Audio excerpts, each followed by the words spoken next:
পৃথিবী সৃষ্টি করলেন, পৃথিবী কাঁপতে শুরু করে দিল। পৃথিবীর কাঁপাকাঁপি দেখে আল্লাহ পৃথিবীতে পাহাড় গেড়ে দিলেন। ওয়াজআলনাল জিবালা, কথা বলে না এত হাফেজ। ওয়াজআলনাল জিবালা আওতাদা, পাহাড়কে আমি পেড়েগের মতো গেড়ে দিয়েছি। আল্লাহ 7টা টেকটনিক প্লেট তৈরি করলেন। 7 tectonic plates create the mountain range on earth. 7টা টেকটনিক প্লেট পৃথিবীতে পাহাড় তৈরি করেছে। আল্লাহ 7টা পাহাড় দিয়ে পৃথিবীর কাঁপাকাঁপি বন্ধ করে দিলেন। ফেরেশতারা এটা দেখে অবাক। ফেরেশতারা বললেন, আল্লাহ, পৃথিবী কাঁপছিল আর আপনি পাহাড় গেড়ে দিয়ে পৃথিবীর কাঁপাকাঁপি থামিয়ে দিলেন। পাহাড়ের এত শক্তি। হাল মিন খালকিকা আশাদ্দু মিনাল জিবাল। হে আল্লাহ, আপনার সৃষ্টির মধ্যে পাহাড়ের চাইতে শক্তিশালী কি কিছু আছে? সুবহানাল্লাহ কইবেন না? আল্লাহ বললেন, নাম আছে।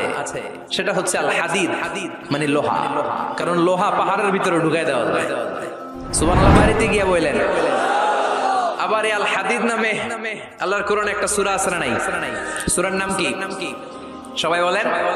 ওয়া আনজালনাল হাদিদা ফীহি বা'সুন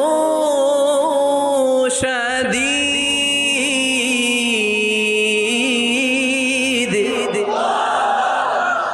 আমি আকাশ থেকে লোহা নাজিল করেছি, লোহার মধ্যে অনেক শক্তি আমি ঢুকিয়ে দিয়েছি।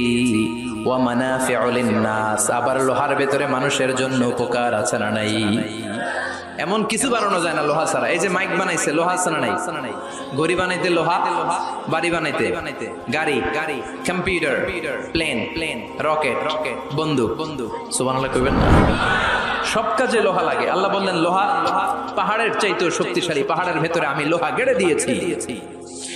ফেরেশতারা বললেন, মাবুদ, বুঝলাম পাহাড়ের চাইতেও লোহা বেশি শক্তিশালী। হাল মিন খালকিকা শাইউন আশাদ্দু মিনাল হাদিদ। এবার আমাদেরকে বলেন, আপনার সৃষ্টিকুলের মধ্য থেকে লোহার চাইতেও শক্তিশালী কিছু আছে নাকি? আল্লাহ বললেন, লোহার চাইতেও শক্তিশালী আরেকটা জিনিস আছে, সেটা হলো আন্নার, মানে আগুন। সেটা কি? সবাই কন। আগুনের স্পর্শ পেলে লোহাও গলে যায়। সুবহানাল্লাহ পড়েন। ফেরেশতারা বললেন, আল্লাহ, আগুনের চাইতেও শক্তিশালী কিছু আছে নাকি? আল্লাহ বললেন, আছে।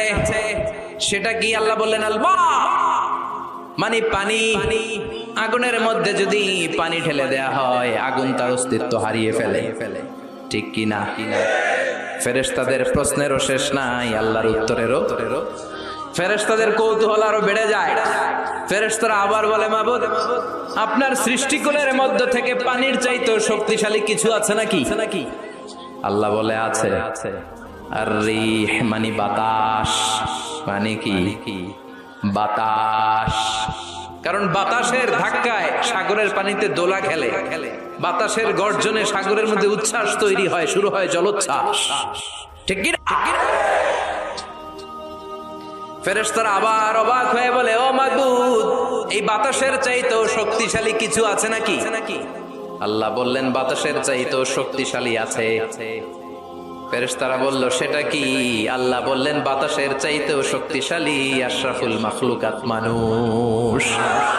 সকল ব্যথারে বোঝা বইতে পারে, সব জ্বালা যাতনাও সইতে পারে।